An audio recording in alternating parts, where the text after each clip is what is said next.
Hello everyone, welcome back to my channel baby vlog. और आज के वीडियो में मैं आपको बताने जा रही हूँ, अगर आपकी प्रेगनेंसी में आपका इम्यूनिटी फ्लूइड कम हो गया है तो उसके कारण क्या है, आप किस लक्षण से ये जान सकते हैं कि आपके बॉडी में आपके प्रेगनेंसी के टाइम पे आपका इम्यूनिटी फ्लूइड कम हो रहा है। अगर कम हो रहा है तो आप उसको ठीक कैसे कर सकती हैं, और अगर वो बहुत ज़्यादा कम हो चुका है या फिर आपको लग रहा है कि ऐसे सिम्टम्स आ रहे हैं तो आप उसको किस तरीके से जान के फटाफट से उसका इलाज कर सकती हैं। और ये भी जान जाइए आज की वीडियो में कर कि इम्यूनिटी फ्लूइड कम होता है तो आपके लिए क्या क्या तरीके की परेशानी वो सामने ला सकता है। तो अगर आज का वीडियो आपने देख लिया तो आपको दूसरा वीडियो देखने की कोई जरूरत नहीं होगी। मैं सारी चीजें कवर कर रही हूँ इस वीडियो में, तो आई होप आपको ये वीडियो पसंद आएगा। वीडियो पसंद आए और आपको सारी जानकारी सही लगे कि अच्छी तरीके से दी गई है तो प्लीज चैनल को सब्सक्राइब जरूर करिएगा। चैनल को सब्सक्राइब किए बिना मर जाएगा अगर आप नए हैं तो चलिए वीडियो शुरू करते हैं आज।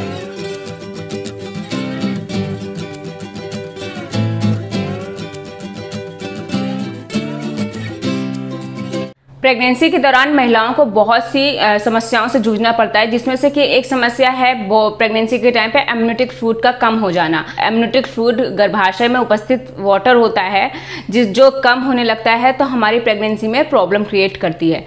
ये प्रेगनेंसी के किसी भी टाइम पे हो सकता है, ऐसा नहीं कि इसका कोई पर्टिकुलर टाइम है कि आपका वाटर लीकेजिंग का या वाटर कम होने का कौन सा टाइम होगा। किसी भी टाइम पे आपका वाटर जो है वाटर लेवल कम हो सकता है। गर्भाशय में पानी की कमी बेबी के लिए जानलेवा साबित हो सकती है, इसलिए हम लोगों को प्रेगनेंसी के हर मंथ पे अपना प्रॉपर ध्यान रखना चाहिए। अपनी हर चीज के बारे में डिटेल में जानकारी रखनी चाहिए कि किसी भी तरीके का हार्म हमारे बेबी को ना पहुंचे। तो पहले जान लेते हैं एमनियोटिक फ्लूइड क्या होता है। गर्भाशय में जो पानी होता है उसको एमनियोटिक फ्लूइड कहते हैं।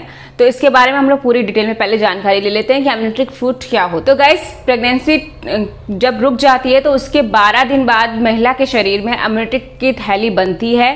फिर उसके अंदर ये पानी बनना शुरू होता है जिसको एमनियोटिक फ्लूइड कहते हैं। ये फ्लूइड जो होता है बेबी के लिए बहुत ही फायदेमंद होता है, जिसमें शिशु पलता है। एक तरह से ये भी कह सकते हैं कि ये शिशु की जीवन प्रणाली होती है। इसमें शिशु के फेफड़े, पाचन तंत्र और विभिन्न अंगों का अच्छे से विकास होता है। शिशु को एमनियोटिक फ्लूइड उसकी माँ से प्राप्त होता है, माँ के द्वारा मिलता है उसको जो भी एमनियोटिक फ्लूइड की उसको आवश्यकता होती है। इस टाइम पे एमनियोटिक फ्लूइड की अच्छी मात्रा होने की वजह से बच्चे का विकास अच्छे से होता है। वो उसी में घूमता है, आराम से उसको स्पेस मिलता है, अपनी सारी एक्टिविटी जितनी करनी होती है वो इजिली आराम से वो कर लेता है। वहां पे बात कर लेते हैं गर्भ में पानी की कमी, एमनियोटिक फ्लूइड की कमी क्या होती है। प्रेगनेंसी के किसी भी टाइमेस्टर में अगर आपके एमनियोटिक फ्लूइड की मात्रा सामान्य से कम होती है तो इस एमनियोटिक फ्लूइड की कमी कहते हैं। हर टाइमेस्टर में आपके अंदर कितना एमनियोटिक फ्लूइड होना चाहिए उसकी एक सूची होती है प्रॉपर, जो कि मैं अभी आपको बता दूं। अगर इस टाइमेस्टर में हो तो उस टाइमेस्टर में आपका वाटर लेवल कितना होना चाहिए, और आप अल्ट्रासाउंड रिपोर्ट से देखकर इजीली जान सकते हो कि आपका वाटर लेवल नॉर्मल है कि नहीं। तो चलिए पहले बात कर लेते हैं कि किस टाइमेस्टर में कितना एमनियोटिक फ्लूइड होना चाहिए आपकी बॉडी में। प्रेगनेंसी के 12वें सप्ताह में आपकी बॉडी में 60 मिलीलीटर तक का एमनियोटिक फ्लूइड होना चाहिए। प्रेगनेंसी के 16वें सप्ताह में आपकी बॉडी में कम से कम 175 मिलीलीटर तक एमनियोटिक फ्लूइड होना चाहिए। इसके बाद आपकी प्रेगनेंसी के 34 वीक से लेकर 38 वीक तक आपकी बॉडी में जो एमनियोटिक फ्लूइड की मात्रा होनी चाहिए वो है 400 से 1200 मिलीलीटर। तो इतना एमनियोटिक फ्लूइड आपकी बॉडी में होना चाहिए। आप ये चीजें अपने अल्ट्रासाउंड रिपोर्ट में देख के जान सकते हो कि आपको कौन सा वीक चल रहा है और उस वीक के अकॉर्डिंग आपका जो एमनियोटिक फ्लूइड है वो नॉर्मल है कि नहीं है।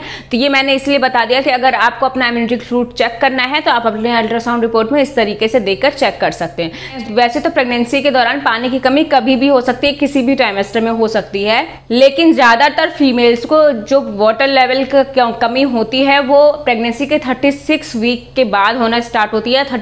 36 वीक से होने लगती है। ऐसे बहुत कम केसेस देखे गए हैं जिसमें पहली तिमाही या दूसरी तिमाही से आपका वाटर लेवल कम होता हो, लेकिन तब भी आपको सतर्क रहना चाहिए इस चीज से कि कहीं आपका वाटर लेवल कम या ज्यादा नहीं है। आप अपने डॉक्टर से इस चीज के बारे में पूछते रहा करिए अपनी सारी पूरी प्रेगनेंसी के दौरान, अगर आप अपनी अल्ट्रासाउंड रिपोर्ट सही से नहीं पढ़ पा रहे हो तो। आप जान लेते हैं कि पानी की कमी क्यों होती है। इस गर्भ में पानी की कमी बहुत सारे कारण होते हैं, हो सकती है। तो चलिए मैं बताती हूँ आपको पहला कारण क्या होता है। प्रेगनेंसी के सेकंड टाइमेस्टर से लेकर लास्ट टाइमेस्टर तक जो एमनियोटिक फ्लूइड होता है वो बेबी के यूरिन से ही बनता है। तो अगर आपका बेबी में किसी तरह की विकलांगता है, मतलब उसकी जो किडनी है, जो लीवर है, वो जो भी उसके बॉडी पार्ट्स हैं वो सही से वर्क नहीं कर रहा है और बेबी यूरिन नहीं कर रहा है प्रॉपर्ली, तो इस केस में आपके अंदर एमनियोटिक फ्लूइड की कमी हो सकती है।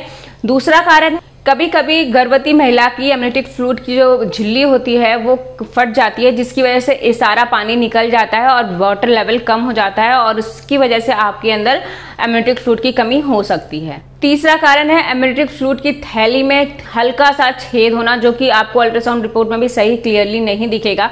बहुत ही माइनर सा छेद होता है, बहुत ही छोटा छोटा सा उसमें ब्लॉक्स हो जाते हैं, जिसकी वजह से पानी धीरे धीरे करके निकलता रहता है।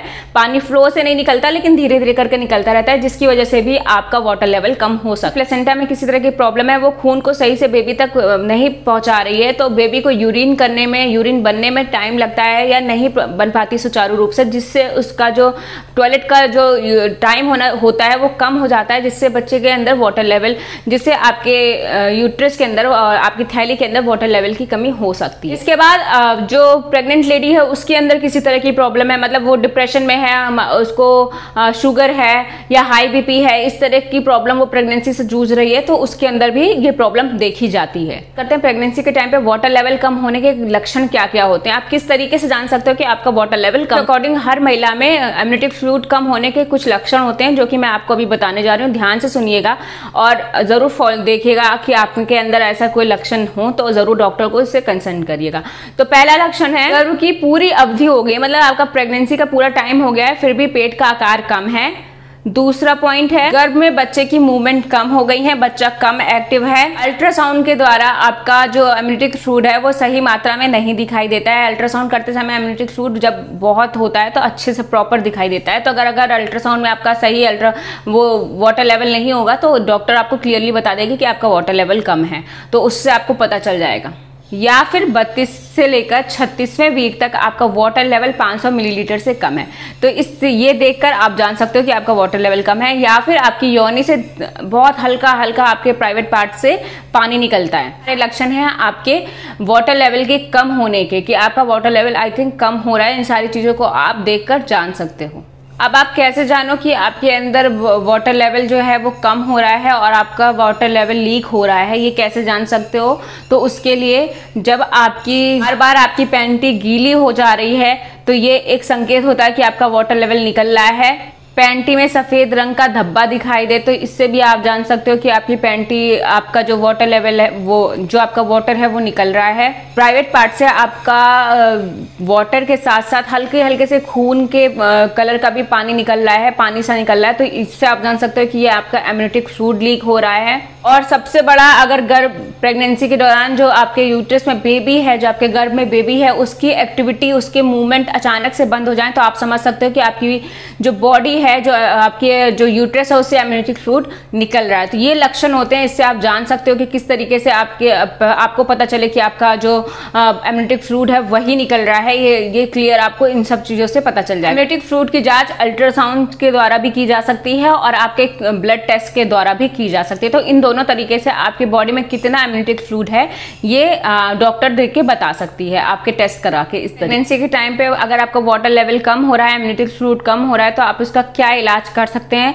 तो सबसे पहले बात करते हैं नेचुरल ट्रीटमेंट का, जो आप घर पे ही अपने आप से कर सकते हैं। तरीके से डॉक्टर आपको सलाह देता है कि जब भी आपकी बॉडी में इम्यूनिटी फ्लूइड कम हो रहा है तो आपको ज़्यादा से ज़्यादा मात्रा में पानी पीना है और तनाव से और शुगर से दूर रहना है और जितना ज़्यादा हो सके लिक्विड लेना है। तो ये आप नेचुरल तरीके से अपनी बॉडी में बना सकते हो इम्यूनिटी फ्लूइड तेजी से। एमनियोफ्यूजन थेरेपी, इसमें आप अपने इसमें जब महिला को तीसरी तिमाही मतलब लास्ट थर्ड ट्राइमेस्टर में पानी की कमी होती है तो डॉक्टर उसको सोडियम क्लोराइड के घोल को उसके यूट्रस तक पहुंचाते हैं और उसमें डालते हैं ताकि जो बेबी का वाटर लेवल है वो ठीक हो जाए। अब बात कर लेते हैं कि वाटर लेवल के कम होने से आपको या आपके बेबी को क्या क्या जोखिम हो सकते हैं, क्या क्या प्रॉब्लम्स हो सकती हैं। लेवल की कमी से आपके बेबी का विकास रुक सकता है, आपका मिसकैरेज हो सकता है, बेबी की डेथ हो सकती है डिलीवरी से पहले, प्रेग्नेंट डिलीवरी के टाइम पे ऐसी समस्याएं आ सकती हैं कि आपका सिजेरियन करना पड़े। तो ये सारी समस्या आपका वाटर लेवल कम होने की वजह से आ सकती हैं। आपकी बॉडी में एमनियोटिक फ्लूइड कम है या फिर आप चाहते हैं कि आपकी बॉडी में एमनियोटिक फ्लूइड बराबर बना रहे तो मैं कुछ चीजें बताने जा रही हूँ, उनको फॉलो करिएगा, उससे आपकी बॉडी में जो है एमनियोटिक फ्लूइड प्रॉपर बना रहेगा।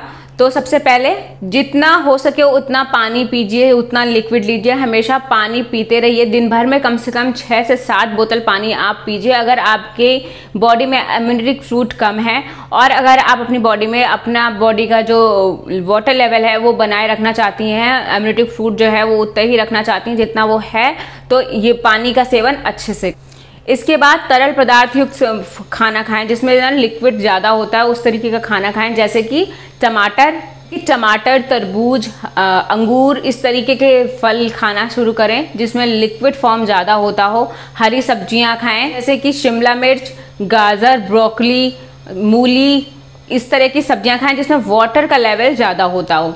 तो इससे भी आपका जो इम्यूनिटी फ्लूइड है ना वो अच्छी मात्रा में आपकी बॉडी में बना रहेगा। आपके अंदर इम्यूनिटी फ्लूइड की कमी है तो और आपको बेड रेस्ट बोला गया है तो आप हमेशा बाईं करवट ही लेटा करें, बाईं करवट ही लेटकर बेड रेस्ट करें और बाईं करवट ही सोने की भी कोशिश करें क्योंकि उसी करवट आपको सोना चाहिए जब आपको इम्यूनिटी फ्लूइड आपकी बॉडी में कम है। तो आपको आपकी बॉडी में इम्यूनिटी फ्लूइड नॉर्मल है और आप चाहते हैं कि आपकी बॉडी में इम्यूनिटी फ्लूइड कम ना हो और आपकी प्रेगनेंसी नॉर्मल रहे, तो आपको क्या करना चाहिए, तो चलिए जान लेते हैं। आपको प्रेगनेंसी के टाइम पे आपका वाटर लेवल कम ना हो उसके लिए आपको धूम्रपान छोड़ना पड़ेगा। आप किसी भी तरह का नशा करते हैं, स्मोकिंग करते हैं, ड्रिंक करते हैं, आपको सारी चीजें छोड़नी पड़ेंगी ताकि आपको इम्यूनिटी फ्लूइड की कमी ना हो। सेहतमंद खाना खाएं और एक बार में ज्यादा खाने की बजाय थोड़ा थोड़ा करके खाएं, थोड़ी थोड़ी देर में गैप कर करके खाएं, इससे भी आपका इम्यूनिटी फ्लूइड अच्छे स्तर पे रहे। अगर आप प्रेगनेंसी में शुगर से जूझ रही हैं तो आपको अपने खान पान का बेसिकली प्रॉपर ध्यान देना पड़ेगा। आप अपनी डाइटिशियन से अपने लिए एक प्रॉपर लिस्ट बनवा सकते हो कि आपको क्या खाना चाहिए, क्या नहीं खाना चाहिए, उस हिसाब से आप खाना लो